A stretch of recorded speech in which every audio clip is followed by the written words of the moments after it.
This is BBC World News. I'm Duncan Golestani. Our top stories. The crisis in Venezuela. A group of soldiers say they've launched an uprising in the city of Valencia. The government says it was an attack and it's been crushed.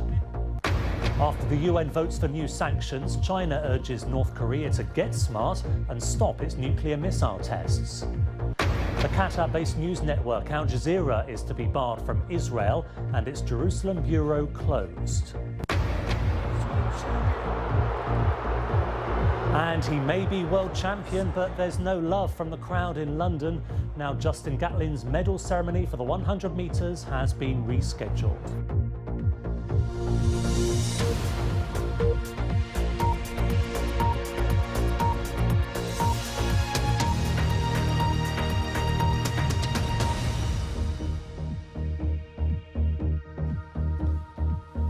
Hello and welcome to BBC World News.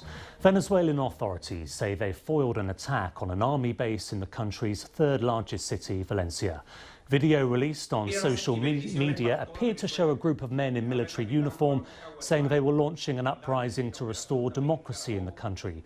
Diosdado Cabello of the governing United Socialist Party described it as a terrorist attack and says troops have been deployed to guarantee internal security.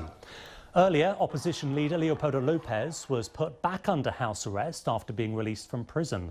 Mr. Lopez had been detained on Tuesday, along with another opponent of the government, Antonio Ledesma. Well, in our Washington bureau, we have Michael Shifter, who is president of the think tank Inter-American Dialogue. Thank you so much for joining us. First of all, military men turning on the government. How credible does that sound to you? Well, it certainly sounds plausible. We know that there's enormous discontent in the country with the Maduro government, and that's also reflected in the armed forces. It doesn't mean that the armed forces are about to switch or there's going to be a coup. It's very hard to know what this really represents. But the fact that there's discontent and there are some uprisings and rebellions, I think is not surprising given the situation in the country. Just how great is President Maduro's support in the military, and why have they stuck by him? Well, he has about 20% support within the country at large, and the senior officials of the military have stuck with him. Many of them are part of this system that was created by Hugo Chavez, and starting back in 1999, they're committed to it. They obey the head of the president of the country, and also there's enormous amount of corruption. Many are involved in drug trafficking, and so they have vested interests in this government, and it's going to be very difficult for them to give up power. If they do so, they're going to be concerned about prosecution, and so they tighten their grip. Another development is that the chief prosecutor has been removed from office. Do you think this is a sign of things to come from the new Constituent Assembly? I think it's part of a pattern that we've seen already in Venezuela, and it's getting worse. It's intensifying.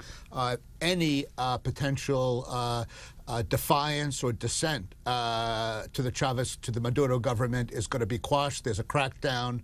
The National Assembly itself, which was elected in 2015 and dominated by the opposition, has been essentially neutered. And now with this new assembly that's been created this week, there's a very good chance that legitimate democratic assembly will be dissolved. So the Attorney General had been critical of the Maduro government, and it's not surprising that she has been dismissed by this new Constituent Assembly, which is unconstitutional.